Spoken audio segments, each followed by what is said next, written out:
দিবস নিয়ে একটা স্পেশাল একটা স্পিচ দিব। মা দিবস নিয়ে আমি একটা স্পেশাল একটা স্পিচ দিব। মায়েদেরকে আসলে মা হোক আর বাবা হোক, আমরা আসলে দিবস অবশ্যই একটা স্পেশাল ডে মানে থাকা এটা খারাপ না, যে আরেকটু স্পেশালি মা বাবাকে ট্রিট করা। কিন্তু আমরা আজকাল যেটা করি শুধুমাত্র ফেসবুকে শো অফ করার জন্য মা বাবাকে নিয়ে পোস্ট দিই, মা দিবসে মাকে নিয়ে পোস্ট দেই, বাবাকে না। সবাই যে শো অফ করার জন্য দেয় তা না, অনেকে মন থেকে দেয়, বাট অনেকে শো অফ করার জন্য দেয় যে আচ্ছা অমুকে দিচ্ছে আমিও দিই আমার মাকে নিয়ে। ওইদিকে ওর মার খবর রাখে না, ও বাবার খবর রাখে না, টাকা পয়সা দেয় না, খোঁজ খবর রাখে না। মা বাবা অথচ কত কষ্ট করে ছেলে মেয়েদেরকে মানুষ করে। আর বিশেষ করে হাই সোসাইটিতে এটা আরো বেশি হয়, ছেলে মেয়েরা বাপ মার কোনো খবরই নেয় না। সারা জীবন বাপ মা টাকা পয়সা কামাই করে ওদেরকে দেশ বিদেশে পড়াশোনা করায়, পরে বিদেশে যায়, এগুলার বাপ মার কোনো খবর নেয় না। এরা বাপ মারে পরে বৃদ্ধাশ্রমে পাঠায় দেয়। ঠিক আছে, সো আমি হচ্ছে একটা বৃদ্ধাশ্রমের কথা বলতে এবং ওই বৃদ্ধাশ্রমের সাথে আমি যুক্ত থাকতে চাই, ওটা পরের বিষয়। বাট যেটা বলতে চাচ্ছিলাম যে বাপ মাকে আসলে ভালোবাসতে হবে। শুধু মুখে মুখে বা লোক দেখানোর জন্য মা দিবস বাবা দিবস শুধুমাত্র ফেসবুকে শো অফ করার জন্য, ফেসবুকে দেখানোর জন্য শুধুমাত্র মা বাবা দিবস পালন করলে হবে না, সেটা মন থেকে করতে হবে।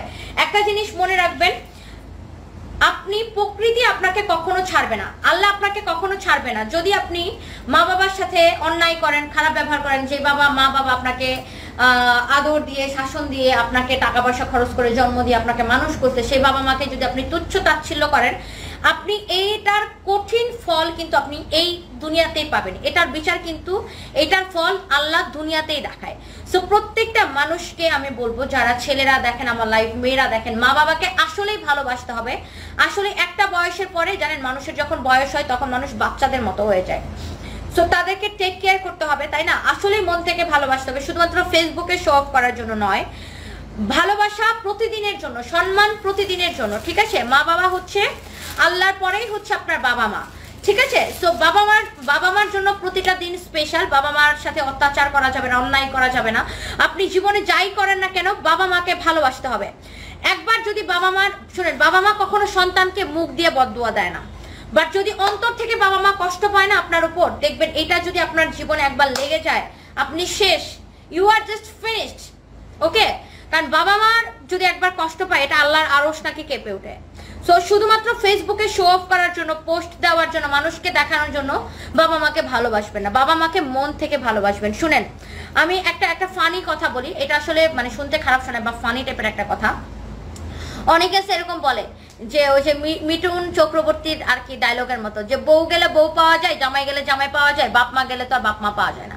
কথাটা আসলে একটু ফানি টাইপের শোনা গেলেও এটা কিন্তু সত্যি। দেখা যায় একজনের ডিভোর্স হলে সে আবার একটা বিয়ে করতেছে, কিন্তু দেখা গেল ওই এক্স ওয়াইফের জন্যই হয়তো সে বাপ মার সাথে খারাপ ব্যবহার করছে, আবার হয়তো সে তার জামাইয়ের জন্য, ওই জামাইয়ের জন্য সে তার বাপ মার সাথে খারাপ ব্যবহার করছে। এরকম অনেক হয়, বুঝছেন? বাট আসলে একবার যদি আপনার জীবন থেকে বাবা মা হারিয়ে যায়, বাবা মা কিন্তু কোনোদিন ফিরে আসে না। রক্তের বন্ধন সেটা কিন্তু আর ফিরে আসে না। যেমন আমাদের বাবা নাই, আমরা কিন্তু চাইলে আর বাবাকে মানে ফিরে পাবো না। সো আসলেই মানে কোনো মানুষই পৃথিবী থেকে একবার চলে গেলে আর ফিরে আসে না। সো বাবা মাকে আসলে ভালোবাসতে হবে, মন থেকে ভালোবাসতে হবে। আমার তো এত আফসোস যে আমি আমার বাবার জন্য কিছুই করতে পারলাম না, কিছু করার আগেই সে হুট করে আমাদেরকে রেখে চলে গেল। সো এইটা যে আমার বুকের মধ্যে এখানে পেন দেয়। সো যাদের বাবা মা আছে তারা তাদের বাবা মাকে ভালোবাসেন, বাবা মাকে মানে সম্মান করেন, বাবা মাকে বুকের মধ্যে আগলায় রাখেন। জাস্ট এটাই আমার যারা ফলোয়ার্স আছেন, যারা আমাকে আসলেই ভালোবাসেন, যারা আমাকে নিয়মিত ফলো করেন, আমি জাস্ট আপনাদের কাছে রিকোয়েস্ট করব। কারণ আপনি যদি আজকাল আপনার বাবা মাকে সম্মান করেন, কালকে দেখবেন আপনার সন্তান আপনাকে সম্মান করবে। আপনি মনে রাখবেন, আপনার সন্তান কিন্তু আপনাকে দেখেই শিখে। আজকে আপনি আপনার বাবা মার সাথে অন্যায় করবেন, অবিচার করবেন, আপনার সন্তান কিন্তু আপনার থেকে দেখে এটাই শিখবে। সো বাবা মাকে আসলে মাথায় করে রাখতে হবে। সো তাইলে আপনার সন্তানও আপনাকে মাথায় করে রাখবে।